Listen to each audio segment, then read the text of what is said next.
Bismillahirrahmanirrahim. Assalamualaikum warahmatullahi wabarakatuh. Perkenalkan, nama saya Wafika Apla Marbun, NPM 1905170031, kelas 3A Akuntansi Pagi, Prodi Akuntansi, Fakultas Ekonomi dan Bisnis, Universitas Muhammadiyah Sumatera Utara. Di sini saya akan menjelaskan sedikit tentang riba. Riba adalah penetapan bunga atau melebihkan jumlah pinjaman saat pengembalian berdasarkan persentase tertentu dari jumlah pinjaman pokok yang dibedakan kepada pinjaman.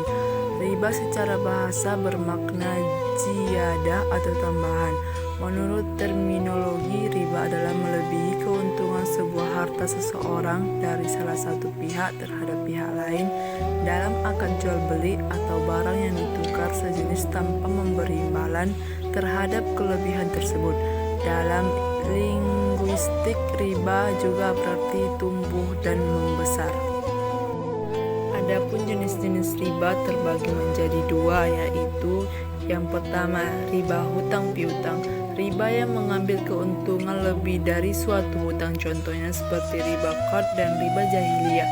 Riba yang kedua, riba jual beli, penambahan nilai barang yang dibeli oleh konsumen, contohnya seperti riba fad dan riba nasi'ah. Macam-macam riba terbagi menjadi 5, yaitu yang pertama, riba fad, pertukaran atau jual beli barang ribawi dengan kuantitas, kualitas atau kadar takaran yang berbeda, seperti contohnya seseorang menukar 10 gram emas atau 20 karat dengan 11 gram emas atau 19 karat. Riba yang kedua, riba qard, adanya persyaratan kelebihan pengembalian pinjaman yang dilakukan di awal akad perjanjian hutang piutang oleh pemberi pinjaman terhadap berhutang tanpa tahu apa kelebihan tersebut digunakan. Contohnya seperti rentenir meminjamkan uang 10 juta kepada peminjam, kemudian si peminjam harus mengembalikan 11 juta. Riba yang ketiga, riba jahiliyah, adanya penambahan nilai hutang karena adanya tambahan tempo pembayaran hutang disebabkan peminjam tidak mampu membayar hutang pada jatuh tempo. Contohnya, pemberi hutang berkata kepada pihak penerima hutang saat jatuh tempo, "Kamu lunasi hutang sekarang sesuai jumlah kamu berhutang atau membayar di kemudian hari dengan syarat adanya tambahan jumlah hutang."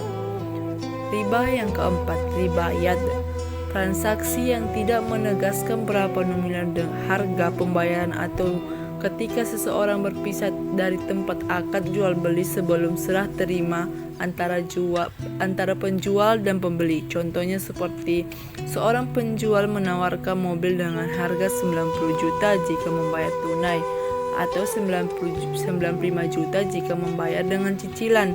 Riba yang kelima, riba nasi'ah, penangguhan penyerahan atau penerimaan jenis barang ribawi dengan jenis barang ribawi lainnya. Riba ini mirip dengan riba fad, hanya saja ada perbedaan pada serah terima barang jual beli. Dari pengertian riba, jenis-jenis riba dan macam-macam riba, ada materi yang tertinggal satu lagi, yaitu bahayanya pemakan riba atau dosa bagi si periba, yaitu yang pertama, si periba hartanya tidak diberkahi dan akan dimusnahkan. Yang kedua, si periba dibangkitkan dalam keadaan gila. Yang ketiga, si periba dimasukkan ke dalam neraka selama-lamanya. Yang keempat, tidak akan diterima zakat dan sedekahnya. Yang kelima, berenang di sungai darah dan mulutnya dilempari batu. Yang keenam, doa-doanya tidak dikabulkan Allah Subhanahu wa Ta'ala. Yang ketujuh, dilaknat Allah dan Rasulnya. Yang kedelapan, dosanya lebih besar daripada pezina dengan ibu kandungnya sendiri. Dari beberapa materi tadi, maka dari itu riba dapat disimpulkan bahwasanya riba itu diharamkan. Riba yang hari ini banyak macam dan ragam bentuknya. Sesungguhnya riba merupakan dosa besar yang sangat berbahaya bagi para pelakunya. Maka janganlah sekali-sekali berbuat riba yang membuat kita jatuh hina dan nista. Sekian yang dapat saya sampaikan. Bila ada kesalahan kata, saya mohon maaf. Assalamualaikum